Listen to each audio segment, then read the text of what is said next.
नमस्कार दोस्तों, स्वागत है आप सभी का सुपर आज पर। So in a very very surprising turn of events, AUKUS की जो ग्रुपिंग है उनके द्वारा ये कहा गया है that there is no room for a fourth nation, बल्कि इन्होंने स्पेसिफिकली ये भी मेंशन किया है कि हम लोग यहाँ पे इंडिया को ऑकस का हिस्सा नहीं बनाना चाहते हैं। ये आप यहाँ पे देख पाएंगे, खबर जो है ये कल ही सामने आई है द हिंदू की। AUKUS focus is on submarine technology, there is no room for a fourth nation. ये कई सारे डिप्लोमेटिक सोर्सेस के द्वारा ये वाला स्टेटमेंट हमें देखने को मिला है। ये सरप्राइजिंग इसलिए बन जाता है बिकॉज आज से लगभग 2 महीने पहले की बात है, 31 जनवरी 2023 को यूके के द्वारा इंडिया को इनवाइट किया गया था to join the AUKUS agreement. In fact केवल यूके ही नहीं, यूएसए ने भी कहा था कि हम लोग भी चाहते हैं कि इंडिया आकर के ऑकस अग्रीमेंट को ज्वाइन करे। लेकिन अब सडनली इनके द्वारा एक यू टर्न लिया गया है जिसमें कि इन्होंने कहा है that there is no room for a fourth nation. तो इसी डेवलपमेंट के बारे में बातचीत करेंगे कि एग्जैक्टली क्या हो रहा है एंड क्यों हो रहा है। आइए शुरू करते हैं दोस्तों मेरे साथ। मेरा नाम है अनिरुद्ध। यदि आप लोग इस लेक्चर की पीडीएफ को डाउनलोड करना चाहते हैं तो यहां पर दिए गए टेलीग्राम चैनल के माध्यम से ऐसा कर सकते हैं। ऑल्सो बताना चाहूंगा कि यदि आप लोग 2023 के प्रीलिम्स एग्जाम में अपीयर कर रहे हैं तो आपके लिए एक dedicated current affairs crash course हम लोग लेकर आए हैं, जिसमें दोस्तों पिछले 1 साल के सभी करंट अफेयर्स और उसके साथ जुड़ा हुआ जो जितना भी स्टैटिक कंटेंट है वो कवर करवाया जा रहा है। और फिलहाल इस पे चल रही है साल की सबसे बड़ी सेल, जिसमें कि आपको ये पूरा कोर्स बहुत ही अफोर्डेबल प्राइस में अवेलेबल करवाया जा रहा है। That is only and only 909 rupees. यह वाला प्राइस आपको मिलेगा अगर आप मेरा कूपन कोड अनिरुद्ध यूज करेंगे। और इस पर्टिकुलर सेल में अगर आप लोग इस कोर्स को परचेज करते हैं तो आपको सौरभ गांगुली से मिलने का मौका भी मिल सकता है। कोर्स में एनरोल करने के लिए जो लिंक है वो नीचे डिस्क्रिप्शन में दे दिया गया है।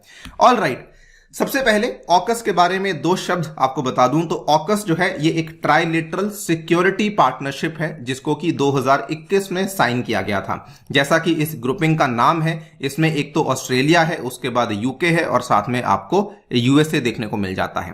इस ग्रुपिंग की जो मेजर हाईलाइट थी वो यही थी कि कहीं ना कहीं ऑस्ट्रेलिया को ये दोनों कंट्रीज यूके और यूएसए मिलकर के सबमरीन टेक्नोलॉजी अवेलेबल करवाना चाहती हैं। The major highlight is the sharing of US nuclear submarine technology to Australia. और इनका मेन एजेंडा ये था कि चाइना जो कि बहुत ज्यादा असर्टिव हो चुकी है दक्षिण चीन सागर में, उसको हम लोग काउंटर करना चाहते हैं। इंडो पैसिफिक के इलाके में हम लोग चाइना को काउंटर करना चाहते हैं। ये वाला वो इलाका है जहां पे हम लोग साउथ चाइना सी में अक्सर देखते रहते हैं कि चाइना टाइम टू टाइम अपने युद्धपोत भेजता रहता है। कई सारी कंट्रीज के साथ इसके यहाँ विवाद चल रहे हैं और उसी को काउंटर करने के लिए ये पूरी की पूरी ग्रुपिंग को बनाया गया था।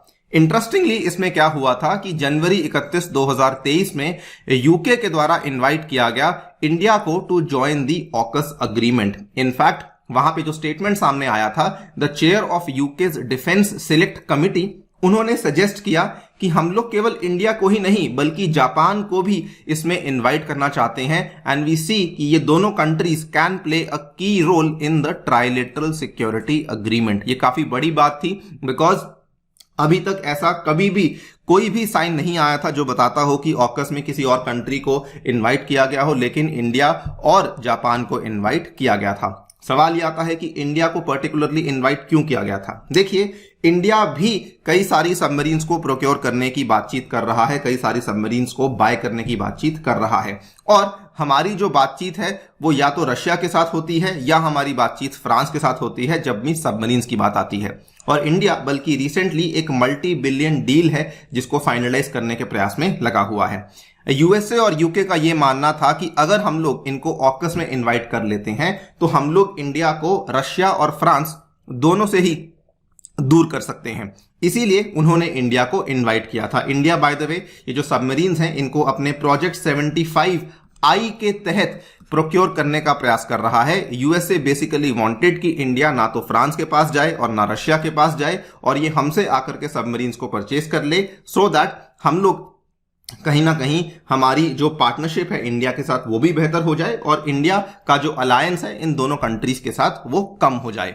लेकिन सडनली इस चीज को लेकर एक नई डेवलपमेंट सामने आती है। 27 मार्च को कल ये खबर सामने आई, AUKUS focus is on submarine technology, there is no room for a fourth nation, ये हमें देखने को मिला है। And this entire development comes in the backdrop of AUKUS just announcing nuclear submarines for Australia. Just आज से 10-12 दिन पहले की बात है, 13 मार्च को ऑकस के द्वारा अनाउंस किया गया, उन्होंने अपना पूरा का पूरा इंप्लीमेंटेशन प्लान अनाउंस कर दिया है कि किस तरीके से वो ऑस्ट्रेलिया को जो न्यूक्लियर अटैक सबमरीन्स हैं वो देने वाले हैं। इसमें उन्होंने अनाउंस किया that Australia will receive at least 3 second hand nuclear attack submarines from the USA in the 2030s, और उसके बाद आने वाले 2040s और 2050s में इनको 5 नई न्यूक्लियर अटैक सबमरीन्स मिलने वाली हैं जो कि यूके के द्वारा डेवलप और डिजाइन करी जाएंगी। इसी पर्टिकुलर बैकड्रॉप में इन्होंने यहां पर यह कहा है that there is no room for India, इन्होंने स्पेसिफिकली मेंशन किया है। इनका स्टेटमेंट आपको पढ़ाता हूं। इन्होंने कहा है that AUKUS has one ambition, it is one story not 2 stories, the one angle of AUKUS is the submarine angle and there is a pillar 2 which is other capabilities. There has been an announcement on submarines जो मैंने आपको अभी बताई, and it is big for everyone. It is difficult to say that within that construct there is a room for a fourth country, यानी कि कोई भी और चौथी कंट्री को इन्वॉल्व नहीं किया जाएगा। और साथ ही में इन्होंने कहा कि दूसरा एक पिलर है for cooperation in technologies like electronic warfare, cyber space and quantum, and under that there is room for more partners. और इन्होंने बल्कि यहां पर यह भी कहा है कि मोर पार्टनर्स में हम लोग इंडिया को शायद इंक्लूड कर सकते हैं, लेकिन जो बात सबमरीन्स की आती है उसमें हम लोग इंडिया को डेफिनेटली इंक्लूड नहीं कर सकते हैं। इंटरेस्टिंगली यूएसए के भी कुछ ऑफिशियल सोर्सेज हैं जिन्होंने कहा कि हम लोग इंडिया के साथ सबमरीन डील को साइन करने में इंटरेस्टेड ही नहीं है। Official sources stated that cooperation between India and USA on such a sensitive technology जैसे कि एसएसएन है, it is unlikely because of 2 reasons. एक तो यूएसए के रेगुलेटरी फ्रेमवर्क्स बहुत ज्यादा कड़े हैं, और दूसरी चीज इंडिया अपनी स्ट्रेटेजिक ऑटोनॉमी को फॉलो करता है, जिसकी वजह से हम दोनों देशों के बीच में सबमरीन्स को लेकर डील शायद हो ही नहीं सकती है। नाउ वेरी वेरी इंटरेस्टिंगली ये बात भी इंपॉर्टेंट है कि इंडिया असल में इसको ज्वाइन करने में इंटरेस्टेड था ही नहीं। अगर हम लोग बात करें तो देखिए, इंडिया पहली बात तो यूएसए से कभी भी सबमरीन्स को परचेज करने में इंटरेस्टेड नहीं था, बिकॉज इंडिया इस चीज को जानता था कि अगर यूएसए ऑस्ट्रेलिया को सबमरीन्स दे रहा है तो फिर वो उनके ऑर्डर्स को पूरा करने में ही उलझा रहेगा, तो हमारे सबमरीन्स को नहीं दे पाएगा। सेकेंडली, इंडिया इंटरेस्टिंगली रशिया से भी सबमरीन्स लेने में उतना इंटरेस्टेड नहीं है, बिकॉज इंडिया समझता है कि बहुत सारे सैंक्शंस हैं, बहुत सारा प्रेशर है, जिसकी वजह से अगर हम लोग रशिया से भी सबमरीन्स को परचेज करते हैं तो समय लग सकता है। तो हाई चांसेस यही है कि इंडिया कुछ भी कोई भी करता रहे, हम लोग तो इन सबमरीन्स को मोस्टली फ्रांस से ही लेने वाले हैं। और वैसे भी इंडिया ने यह भी कहा था कि देखिए, अगर हम लोग इसको ज्वाइन करते हैं तो उस केस में रशिया, जो कि हमारा बहुत पुराना बहुत ट्रस्टवर्दी एलाय है, उसको भी कहीं ना कहीं बुरा लग सकता है, तो हम लोग ऑकस को कभी भी ज्वाइन नहीं करेंगे। बाकी आप लोग क्या सोचते हैं इस पूरी कहानी के बारे में, डेफिनेटली बताइए हमें कमेंट सेक्शन में। जाने से पहले एक बार फिर से रिमाइंड करवा दूं दोस्तों, अगर आपने अभी तक इस कोर्स में एनरोल नहीं किया है, इसमें जल्दी से जाके एनरोल कर लीजिए।